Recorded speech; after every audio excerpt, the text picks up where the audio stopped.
Joining me now is NewsNation political contributor Denise Gitsham, who was also a former aide to President George W. Bush and a friend of the show. Denise, thanks for being here.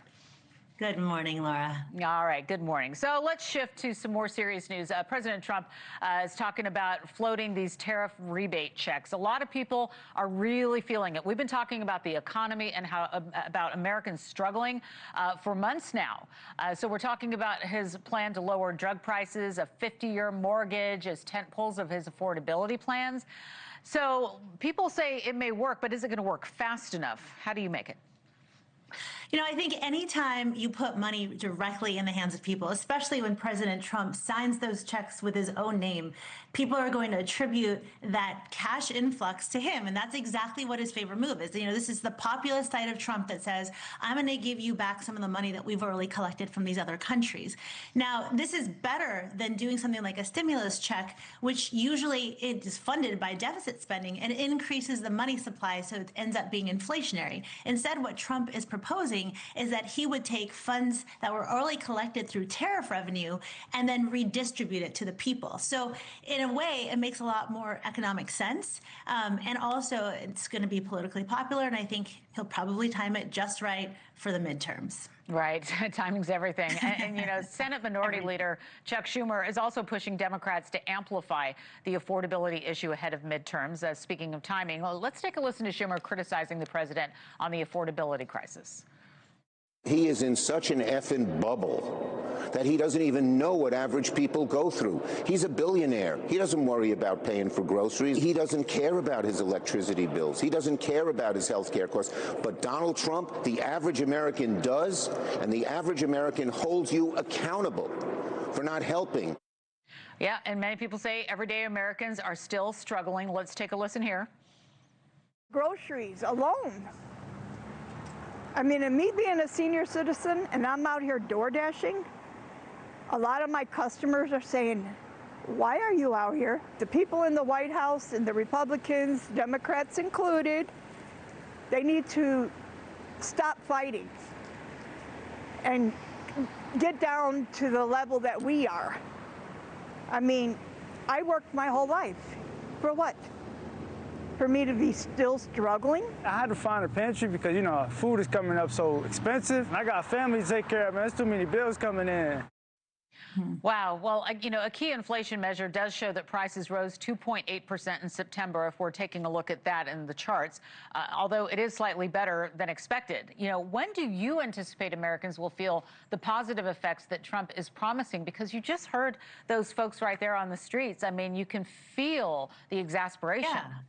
Yeah, no, I don't live in the Beltway anymore. So I live amongst Californians who, in addition to all the costs that are established by the federal policies, we have California Democrats who've been pushing inflationary policies forever. And you and I are both Californians. You haven't lived here in a while, so maybe you're a little more spared. But the costs are even higher here in California. So I completely relate. And look, it's very clear that there's a disconnect. What Chuck Schumer said, even though I don't like the way he said it, is actually true. There's a lot of people who are very disconnected, you know, up in Wall Street and on Capitol Hill from everything that normal Americans are feeling. In fact, this morning, Jamie Dimon was talking about, he was interviewed, and he was saying, you know, oh, it's kind of a little problem that Americans are dealing with, but the state of the economy is going to be incredible. Well, you know what that doesn't translate to is people outside of the Beltway who are actually experiencing all of these price hikes. And, you know, part of the problem is what President Trump did when he first came in, and he had a campaign on this because the Democrats were so abysmal in their handling of the economy.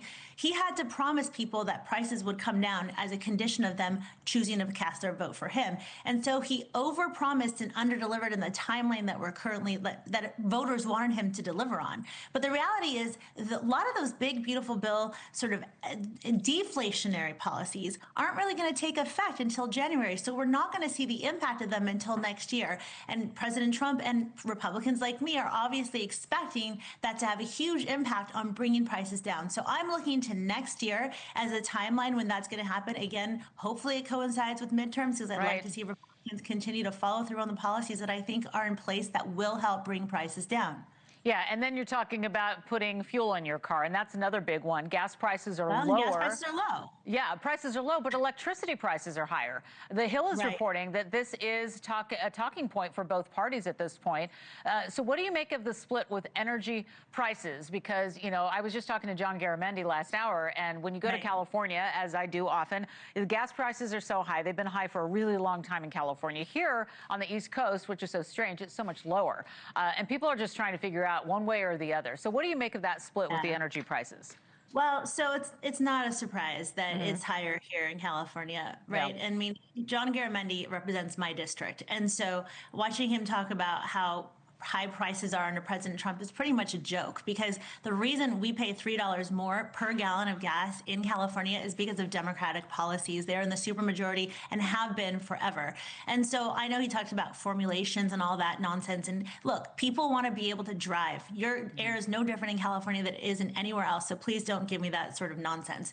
The reality is that policies have impacts on people and their bottom lines. That's why people vote the way that they do. They vote for people who they think will bring prices down. And in this case, President Trump has brought down gas prices to 4-year lows. And on the electric side of things, you know, we're going to have to do a lot more. There's a lot of things we need to do comprehensively with the electric grid to make things more efficient. Congressman Garamendi mentioned that, and that's true. We do need to make things more efficient. I mean, same way that we replaced our thermostats and our air conditioners, we have to have the most up-to-date technology to make the most efficient use of our electricity, and that's not happening here, and we need to incentivize people to do that. So those are all policies that need to come from bipartisan solutions. This is not one party's issue to the exclusion of the other, and the one that gets it first is going to be the one that wins in the midterms. Yeah, it's all eyes on next year, too. And also, while I have you, Denise, I want to ask you about the strikes on the alleged drug boats. It's another big story for us.